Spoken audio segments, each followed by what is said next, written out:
जब उम्र ज़्यादा होगी तो 58 साल में जा रहा है और ज़्यादा हो जाए फिर बैठे करेंगे। आज सर मेरा जी की मेहरबानी से ये ना तशरीफ लाने का एक मौका मिला और मैं आप सभी लोगों को जो ना यहाँ पर उपस्थित हैं, वरिष्ठ हैं, कनिष्ठ हैं, सब मेरे ही भाई हैं, मेरे बुजुर्ग हैं, मेरे में आस्था का एक स्रोत हैं, सभी को मैं दिल से अपना शुक्रिया अदा करता हूँ कि आपने मेरे अतिथि में एक कार्यक्रम यहाँ शाहजहाँपुर में रखा। सबसे पहले अपनी बात को रखने के लिए विश्व रत्न बोधिसत्व बाबा साहब अम्बेडकर को नमन करता हूँ और पुष्पांजलि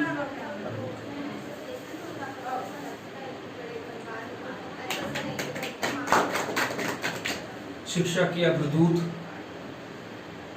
ज्योतिबा फुले, मातोश्री सावित्रीबाई फुले, भुले सिंह यादव सही के कर्मवीर समाज को नई दिशा और नई ज्योति जगाने वाले महापुरुषों को भी मैं नमन करता हूँ, प्रणाम करता हूँ, जिनकी बदौलत आज हम इस मुकाम पर हैं, इस स्थिति में हैं, सब इन महापुरुषों की बदौलत। हमारे समाज में कबीर, रैदास, दादू, पलटू, नाना, तुकाराम और बुल्ले शाह शहीद हैं, मिलेच्छ वंश में, शूद्र वंश में पैदा हुए हैं। आज से 600 वर्ष से अधिक अभी तो कुछ नहीं है। जब मनवाद चरम सीमा पर था, छुआछूत चरम सीमा पर थी, तब कबीर और नाना, रैदास सहित लोगों ने हर जगह घर जाके लोगों को समझाया, लेकिन वो मनवाद के आगे झुके नहीं। कबीर की एक वाणी मुझे याद आ रही है। कबीर साहब बोलते हैं कि पहले बोधूं कोई चमारा, फिर जाऊं राज दरबारा, कहे राजा जो काशी का जो नरेश और उससे कहा जो दिलवर सिंह जिसका नाम था, मीरा का जेठ कहलाता था, कि मैं पहले अपने वाले लोगों को ही शब्द ज्ञान दूंगा, शब्द भेदी बात बताऊंगा, उसके बाद में तेरे पुत्र को बताऊंगा। मैं कोली और चमार को दूंगा, कोई मतलब बुनकर लोग जिसमें भलाई बह जाते हैं, सब मेरे से जाती आ जाती है कि पहले उनको ही मैं अपनी शिक्षा दूंगा, अन्यथा नहीं। इसी ढंग से रैदास साहब को भी लगा रहा था दिलवर सिंह ने कि मेरे दरबार में आओ और मैं आपको मतलब सम्मानित करता हूँ। रैदास साहब ने कहा नहीं, मेरा दरबार अपना घर है, वही मेरा दरबार है, मैं मन का राजा हूँ, राजा भी राजा होता है। तो उन्होंने कहा, रैदास साहब की एक वाणी मुझे याद आ रही है कि पाती तोड़े पूजी रचावे, अपने को तारण तिरण करे रे, मूर्ति माए बसे परमेश्वर, तो पानी में उतरे रे। कहे राजा तेरी इस पत्थर की मूर्ति अगर भगवान है तो फेंक दे नदिया में, अगर डूब जाए तो। इसलिए तो अगरबत्ती मोमबत्ती जलाकर दीपक चढ़ा उसकी पूजा क्यों करता है? राजा जब घबराया वो खुद चलकर वहीं पहुंचा। तो छोटी छोटी ये बातें हैं। और दूसरी बात और ये बताना चाहूंगा कि आज 4 अगस्त है, बहुत ही महत्वपूर्ण दिवस है आज। शायद आप सभी जन बैठे हुए हैं, रोदा है समाज को उन्नति बनाने के लिए। तो आज 4 अगस्त 1923 को बंबई में सार्वजनिक रूप से सारे धर्म स्थल और सार्वजनिक स्थल खोल दिए गए थे, सही बाबा साहब की मेहरबानी से। और आज ही के दिन 4 अगस्त 1932 को बाबा साहब की मेहरबानी से बहिष्कृत समाज के लोगों के लिए दरवाजे खोल दिए गए थे सरकार ने, ब्रिटिश हुकूमत ने। ये सब बाबा साहब की बदौलत था, नहीं तो आज भी हम वहीं रहते, आगे नहीं बढ़ पाते। 4 अगस्त बहुत महत्वपूर्ण तारीख है ये। और मैं तो कहूँगा फुले रहे साहब से, तो वो भी अपना कैलेंडर निकाले, कभी कैलेंडर, तो उसमें एक एक चीज रखें। जैसे मेरे पास वैसे समय बुद्ध वहाँ से दिल्ली से जो पेपर आता है समय प्रकाशन से, अब तो इस दुनिया में रहे नहीं, बौद्धाचार्य स्वरूप जी वो निकालते हैं, उनके पुरखे उनके बच्चे हैं वो सब निकालते हैं। नागपुर से निकालता बोधिसत्व कैलेंडर, उसमें एक एक तारीख दे रखी कि हम बाबा साहब ने क्या काम करा, काशीराम साहब ने क्या करा, मायावती ने क्या करा, ज्योतिबा फुले ने क्या करा, वो तारीख उन्होंने दर्शाए, ताकि एक हिजाजी कैलेंडर रहेगा, ताकि उसको देखे अपने समाज के लोग, अपने बच्चे लोग कि हम इस तारीख को क्या हुआ था। अन्यथा मनोवत जो कैलेंडर है लाला लाल सोमवारा, इसमें हमारे इससे हमको कोई मतलब ही नहीं है। इस कैलेंडर से अपना कैलेंडर खुद का होना चाहिए और उसको जागृत करने के लिए अपने समाज में विकसित किया जाना चाहिए। 1848 में तब ज्योतिराव फुले साहब ने, जब तो गांधी को कोई पहचान पैदा ही नहीं हुई, वो तो 69 में पैदा हुआ, लेकिन 1848 में ज्योतिबा फुले ने गुलामगिरी को जब प्रकाशित करके और बहुत लंबी चौड़ी 12 छंदों की कविता लिखी थी अपने समाज के लिए। तो वो कविता का एक छंद आपको मैं सुनाऊंगा, वो मराठी में, उसका हिंदी अनुवाद भी आपको बताऊंगा कि विद्या बिना मती गेली, मती बिना नीति गेली, नीति बिना वित्त गेले, वित्त बिना शूद्र खचले, इसके नर्थ अविद्या के न कहले। मतलब एक विद्या के कारण हमारा समाज शूद्र बना, हताश हुआ, लाचार हुआ, बेबस हुआ। अगर हमको उस समय अगर विद्या होती, सरस्वती हमारे पास होती, तो आज हम भी हमारे समाज के लोग आगे बढ़ते। उसी ज्योतिबा फुले का अनुकरण बाबा साहब ने किया, उन्हीं का अनुकरण किया भगवान बुद्ध के किया, क्योंकि प्रथम अपना वो भगवान बुद्ध को मानते थे, कबीर साहब को मानते थे, बाबा साहब। वो बाबा साहब आपको याद होगा, अपन में टीचर रहे कि कक्षा 5वीं के उसमें हिंदी में एक जो अपने गौलेर के रहने वाले हैं जानकी प्रसाद जोशी शर्मा है, बोलो, उसने एक आर्टिकल लिखा है इसमें पाठ में हिंदी के कक्षा 5वीं के, उसने लिखा कि बाबा साहब मछली पकड़ते थे। अब ये कहा कि तो अपने समाज के लोगों ने, अनुसूचित जाति परिषद के लोगों ने, बहुत समाज के लोगों ने, भारतीय महाभोज सभा ने एक अलग जगह आंदोलन करा, ये लाइन हटाओ।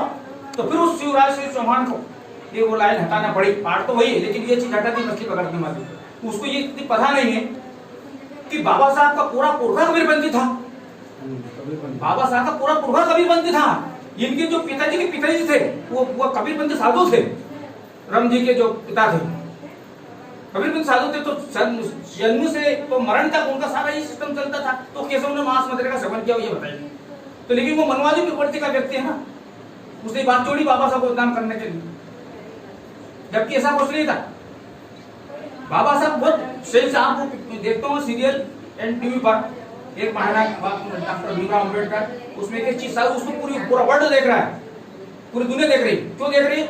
वो भक्त ज्यादा देख रहे हैं, बुद्धिस्ट लोग ज्यादा, क्योंकि हो सकता है ये गलत नहीं मतलब बता दे इस सीरियल को, उसमें कोई गलत ऐसी बात कह दे बाबा साहब के लिए जो सबको हरे, इसलिए उसको छान छान के एक चीज को तराश तराश कर वो उसका प्रोड्यूसर डायरेक्टर ही मुस्लिम है उसका।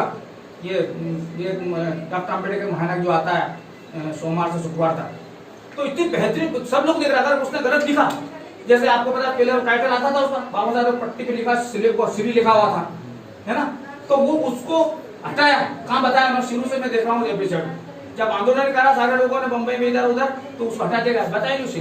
तब श्री से मतलब श्री, तो ये मेरी मनवा दे कि वो एक शब्द है श्री, इसको हमको अपने वाणी में नहीं लाना चाहिए, अपने बोलचाली भाषा में नहीं लेना चाहिए। तो काश अगर बाबा साहब नहीं होते तो आप तो होते नहीं, इस क्वेश्चन होते नहीं। 18 मार्च 1956 को जब बाबा साहब अतिथि थे, तो वो आगरा में उनका एक भाषण था, कार्यक्रम था, मुख्य अतिथि थे बाबा साहब। तो उन्होंने यही कहा कि मुझे पढ़े लिखे लोगों ने ही धोखा दिया है।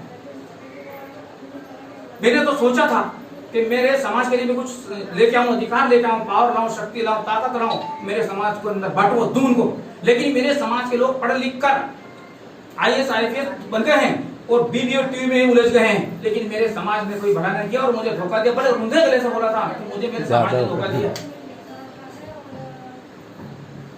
लेकिन अब जब कुछ समझे बोधिसत्व क्या होता है, ये इंटरनेशनल बौद्ध दिवस सभा का आयोजन वहां रखा था गया में। तो ये पंचशील का जो झंडा है ये भी वहीं से तैयार हुआ। वो उस समय तमाम दुनिया के लोग को इकट्ठे थे, तो उन्होंने बाबा साहब को बौद्ध सत्व की उपाधि दी। मतलब ये 29वें बौद्ध हैं, मतलब भगवान बुद्ध के जाने के बाद इनको ही बुद्ध मान लिया गया, बुद्ध मान लिया गया। पहली बात तो बुद्ध क्या होता है, जो अपनी बुद्धि और विवेक से कार्य करता है उसको कहते हैं बौद्धिस्ट, बुद्ध। किसी का सहारा मत लीजिए कि आज हवन कीर्तन करना तो मुहूर्त पूछो ब्राह्मण से, अब तू कौन होता मुहूर्त पूछने वाला, बताने वाला? अपने विवेक से काम करो ना। आप हमारी बेटी सही अपने करी, हमने किसी ब्राह्मण तिरपंथ के पास गए तो भैया हमको मुहूर्त बता करे शादी सही इसकी। हमारे बेटी को कबीरपंथी लोग हैं, उन्होंने एक आम ब्याह जो कहते वो में नहीं यार, वो धर्म से करो, वो धर्म से कर दो, कबीरपंथ से करो, कबीरपंथ से कर, हमें कोई नहीं जाना किसी के पास। जब देव सो रहे हैं तो उधर राम जी का मंदिर उत्सव हो रहा 5 तारीख को, तो उनके अगर राम तो शुभ है, वो अशुभ में कर वो जा राम का नाम ले लिया, शुभ हो गया तुम्हारा सारे कार्य। अब कहाँ है तुम्हारे देवता? अरे देवता भैया वो जो ये भी कथा लोग याद नहीं है, ये क्यों सोचते देव? विष्णु पुराण में स्पष्ट आया है कि राजा तो नहीं कहेंगे, सम्राट कहेंगे। सम्राट बलि जब आधी दुनिया उन्होंने जीत ली, मतलब भारत तो था ही, भारत, ईरान, इराक, जावा, सुमात्रा, इंडोनेशिया, जापान, है ना, इन सब पर शासन था उसका, सम्राट बलि का। तो इन्होंने इंद्र को जीता, कहाँ? दिल्ली पर कब्जे किया। तो इंद्र सहित 13 भाई को जेल में डाल दिया था उन्होंने। ये अभी निकल गए देव सोनी, उसको बोलते देव सोनी का कि देवता सोनी जेल में था, जेल में डाल दिया था उन्होंने, सम्राट बलि ने। तब इनकी जो पत्नी थी विष्णु की, मतलब बड़ा भाई था ये इंद्र, और उससे शायद इसलिए इंद्रप्रस्थ नगर बोलते हैं, दिल्ली का प्राचीन नाम है। तो उनका जो छोटा भाई था विष्णु, वो सेनापति था इसका इंद्र का। जब इंद्र को जीत लिया उन्होंने, सब आ गए कब्जे में। तो लक्ष्मी को पता लगा कि ये सम्राट बलि के मतलब एक खाने में मेरे पति से 13 भाई और जेल में हैं, और मैं चलता त्रिवाचा, मतलब 3 वचन आपने राजा को दे दिया है, तो समझो दे दिया उसने, फिर वो पलटा नहीं खाएगा। तो सम्राट बलि के त्रिवचन चलते थे। वो दान भी तो थे ही नहीं, कोई उनके दरवाजे से कोई खाली नहीं जाता था कभी भी, जो चाहे वो ले लो, बांट लो। लेकिन ये बात उसको जो पता लगी लक्ष्मी को कि जाऊं जैसा तैसे उसको मनाऊं, एक धागा लेकर जाती है सम्राट बलि के पास कि महाराज मैं आपको एक रक्षा सूत्र पाने और आप मेरी रक्षा कीजिए, आप मेरे भाई हो, बड़े भाई हो। तो उन्होंने कहा ठीक, कि उन्हें कहा ये धागा तो बांधूं, लेकिन आपको 3 वचन मुझे देना हूं। तो बोली क्या है आपके 3 वचन? कि मेरे 3 वचन ये है कि मेरे पहला वचन तो है कि मेरे पति विष्णु सहित 13 भाई जेल खाने में, उनको आजाद करिए। दूसरा वचन है कि मेरा भाई ये मेरा देवर यहाँ का प्रधानमंत्री होगा। तीसरा, आपका जो खजांची हटा करके मेरे छोटे वाले भाई को रखेंगे आप खजांची। 3 वचन ले लियो। अब उन्हें वचन दे, हाँ ठीक। अब पता नहीं लगा बच्चा को, अपने ठीक है तो दिया उससे सम्राट बलि ने, क्या ठीक। अब साहब हो गया उस प्लेट में, सम्राट बलि हार गए सारा। और उनको जब जो छोड़ दिया गया कि खाने से इनको 13 बहन भाइयों को, उसके देव उठ गया, देव उठ गया। अरे जेल में छूट के आए तो वो जेल में छूट के आए थे वो, विष्णु और इंद्र सहित ये 13 भाई थे, जेल से छूट के आए थे। लोग कहते हैं कि विष्णु इंद्र की पत्नी इंद्राणी नहीं थी, उसकी इंद्र की बहन थी इंद्राणी, और इसका विद्यावती नाम था विष्णु की औरत का, इंद्र की पत्नी का। तो ये अलग अलग बातें हैं साइड। अब उसको कोर्स पर पढ़े इतिहास को खंगाल है, सब चीजें मिलती है उसमें, लेकिन उन लोग उस बात को समझते नहीं। तो मेरा कहने का मतलब ये है कि अगर हमारे अब ये मुट्ठी ऐसे खुली है, अगर इसको अपन बंद कर दें तो सब एक हो जाए, पुष्ट हो जाए, सारा अपने पास बचा। लेकिन हमारा समाज पिछड़ रहा है। जैसे बलई में मतलब लगभग 8-10 खंड है, अलग विभक्त है बलई समाज। मालवी, सौराष्ट्री, उदयपुरिया, कतिया, मारू, मेवाड़ा, महार, महर और एक और मारू, ये सब बिखरे हुए हैं। ये सब एक ही जगह इकट्ठा हो जाए ना तो हिम्मत की ताकत नहीं किसी का, हमारे एमएलए और हमारे सांसद बने। लेकिन कोई भी आरएसएस में, बीजेपी में, बजरंग दल में, शिवसेना में ना उनको वहां घुस रहा है, लेकिन इकट्ठे नहीं हो पाए। और दूसरी बात यह है कि 128 अधिक जो संघ बने वाले वो सब अपनी रोटी सेक रहे हैं बाबा साहब के नाम पर कि हम बलि के विरोध, हम बलि के विरोध। अरे कुछ नहीं कर रहे हैं। अभी कितना हंगामा हो रहा, घोड़े पे जाएंगे। थावरचंद गहलोत का जो क्षेत्र है, और उस समय वो विधायक वो था, उन तो विरोध था नहीं हो विधायक, तो संसद बन गया। चराना के झंडे का आसपास अपनी भले समाज बारात जा रही थी तो घोड़े को उतारते तो लोग इतने नहीं दिए उसको। तो भी जब गुहार लेकर गुरुजी के पास पहुंचे, हटी गए वो, अली गुरुजी हटी गए वो, तो उन्हें मैं क्या करूं, थावरचंद गहलोत सांसद है, उसके पास गया कि मैं कुछ नहीं कर सकता। तो भाई तू एक फोन तो कर सकता थाने में कि हमारे वाले लोगों मारा पीटा उनको, ये तो कर सकता नहीं कर सकता, तो बताएगा तू बड़े कोई बलि कैसा फिर माल वाले बड़े कम रहते हैं। हाँ वही वोट नहीं दे अपनी, अरे उनकी कितने 3% 15% लोग हैं टोटल, तो हम सब दबियान का वोट के में वोट दे। अब जैसे अपन देखना आंकड़ा देखते ना, जब वो विश्व स्तर पर बात करते हैं तो पूरे वर्ल्ड में ईसाइयों के 130 देश हैं, ईसाइयों नंबर 1 पे हैं, है ना। दूसरे नंबर पे 38 दूसरे नंबर पे बौद्ध कंट्री से वो 110 है ना, 110 है बौद्ध, और 30 नंबर पे है वो है इस्लाम, वो 38 देश है उसके। तो 30 नंबर, चौथा नंबर का कहाँ हिंदू धर्म का एक देश होता पता था? नेपाल का कहता, नेपाल भी बौद्धिस्ट है ना, सभी बौद्धिस्ट, कुछ सभी बौद्धिस्ट वाले दूसरे नंबर सही धर्म के बाद दूसरा नंबर बौद्ध धर्म का आता है। हिंदू तो है नहीं भाई, पहली बात हिंदू है ही ना, उसमें कहाँ लिखा है संविधान में हिंदू है ही नहीं कुछ नहीं। ये तो बाहर से लोग आए हुए हैं, आर्य लोग हैं ना, किसी रामायण में गीता में पुराण को हिंदू शब्द तो आए नहीं। ये तो सभी लोग परिपक्व को जानते हैं, सब पढ़े लिखे लोग। इसने इतिहास पढ़ा हो, कक्षा 36 लगा कर तो 10वीं तक अगर इतिहास जिस बच्चे ने पढ़ लिया उसमें एक ही चीज है कि ये आर्य लोग बाहर से आए, खेवाड़ दर्रा और हेबड़ दर्रे से निकले, दो टुकड़ी यही थी, एक तो जर्मनी तरफ से आए, एक इधर आए थे मंगोलिया क्षेत्र से, खेवाड़ दर्रा होते हुए अपने भारत में दाखिल हुए हिमालय की तरह से। जहाँ सम्राट होने के लिए यहाँ का राजा कौन से बहुत दबंग के सम्राट वो है बलि, और उस समय हमारी भाषा थी मतलब पाली और हिब्रू, दो भाषाओं में चलती थी भारत में, पाली और हिब्रू। जितने भी जो ग्रंथ है, जितने शिलालेख सम्राट अशोक के अपन देखते हैं वो पाली में, जैन धर्म देखो पाली में मिलेगा आपको। हिब्रू भाषा रहती थी दक्षिण में, जिसको प्राकृत भाषा कहते हैं, द्रविड़ भाषा भी आती मिली जुली उसकी, जैसा अपन हिंदू बोल रहे हैं पाली बोल देते हैं, जैसा द्रविड़ भी ये प्राकृत भाषा में आता है। तो यहाँ के जो लोग सब द्रविड़ थे, संस्कृत उनकी द्रविड़ थी, तो किसी देवता को मानते नहीं थे। तो ऐसा हमारा सम्राट रहा सवाल। 9 राजा हुए हमारी संस्कृति के 9 राजा हुए।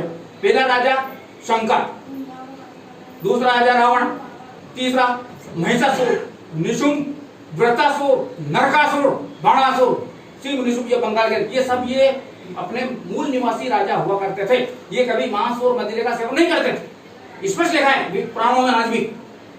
जितना भाई हिरण्यकश्यप वो खुद यादव था, शूद्र था, तो ये आज भी यादव लोग महिषासुर को मानते हैं, महिषासुर भी वो था, शूद्र था, मतलब मूल्यवान, शूद्र तो शब्द था ही नहीं उसमें, मूल्यवान से थे भारत, उसको भी आज लोग पूछते सारे यादव लोग। हिंदू नहीं वो मानते नहीं, यादव उत्तराखंड के, उत्तर प्रदेश के और अपने मध्य प्रदेश के, मतलब झारखंड के, ये लोग आज भी जैसे बघेल है, वो है ना अपने भूपेश बघेल है ना, इसका जो राजनीतिक वो बुद्धिस्ट है, बुद्धिस्ट है, उसने स्पष्ट बोलते भाई चले करो ये आदेश। तो उसके छोरे बोला कि वो भी दशहरे के दिन रावण का पुतला नहीं जलाएगा, जिसने जलाया एफआईआर दर्ज की जाए। देखो सरकार भी सफल होती, आगे जारी कर दिया। तो मेरे कहने का मतलब ये कि बाबा साहब ने स्पष्ट कहा है कि पॉलिटिकल पावर इज मास्टर की, कि सबसे बड़ी ताकत हमारे पास है राजनीति। अब राजनीति जब आ जाओगे तो आपकी तमाम समस्याओं का ताले एक झटके में खुल जाएगा। वो एक ही चाबी है वैसे मास्टर की, कौन सी? राजनीति। राजनीति जब आ जाओगे तो आपकी समस्या के सारे ताले खुल जाएंगे, आपके ऊपर अत्याचार, अनाचार, व्यभिचार नहीं होगा, आपको कोई घोड़ी से चढ़ने से रोकेगा नहीं। जब भी मतलब कि जुल्म जाति तो होती है, तो जो सत्ता में नहीं उन लोगों पर होती। उदाहरण के तौर पर जैसे मुस्लिम यहाँ यमन लोग दम कर डरते सब, उसके शासन था उनका, पहले गुजरों से उनके भी शासन किया, कनिष्ठ लोगों ने किया। उसके बाद में अंग्रेज आए तो उनसे लोग डरने लगे। इसी ढंग से अगर हमारा समाज यहाँ का सत्ता को संभाल लेता है तो सब लोग उससे डरेंगे। आज भी दबदबा है उत्तर प्रदेश में, जो 3 जून 1995 को जब मतलब एक तीसरी बार मायावती मुख्यमंत्री बनी थी उत्तर प्रदेश, यही लालची टंडन, जिसको लालची बोलते हैं, लालची टंडन मर गया, उसने शपथ ली थी 3 जून 1995 को। तो जब भी कोई वो चौथी बार फिर बनी मुख्यमंत्री वो भारी बहुमत से, तो कोई कहीं ना एक चमार आकर वो बहुत ज्यादा थाने में कहीं खड़ा हो जाता, सैल्यूट मारता, क्या ये बोलो क्या बात। तो वहां पे चमारों पर जाति नहीं होती, अत्याचार नहीं होता, इसलिए ताकत है पाएगी राजनीति की, जितना जल्द हो सके राजनीति कदम रखी। ये बाबा साहब का भारत को मैं बहुत मैं देखना चाहता हूँ, तो बहुत में जब होगा। लोग समझते नहीं काशीराम साहब को और मतलब मायावती जी वो बौद्धिस्ट है, उनका सारा दाह संस्कार वो धर्म हुआ। मायावती ने इसमें था कि जब देश वो बौद्ध को अपनाएंगे, वो भी चमार जाटा हुआ कि जब भी देश की प्रधानमंत्री जिस दिन मायावती बन गई उसके 1 साल के अंदर पूरे भारत को बौद्धमय कर देगी। जैसे सम्राट अशोक जो था 64,000 बुद्धवार बनाते सम्राट अशोक, जहाँ भी खुदे उन्हीं में भगवान बुद्ध की मूर्ति निकलती है, रामकृष्ण कहाँ मिलते हैं? है ही नहीं, सब बुद्ध की मूर्ति निकलती, क्या कारण? इसी कारण से। तो मतलब है कि बहुत ज्यादा हो गया, अपनी वाणी को मैं यही विराम देता हूँ और आप सभी को लोगों का दिल से शुक्रिया अदा करता हूँ कि आपने मुझे यहाँ बुला करके मेरा सत्कार किया, सम्मान किया और मुझे बोलने के लिए कुछ शब्द दिए। जय भीम, जय भीम, जय भीम, जय भीम। अब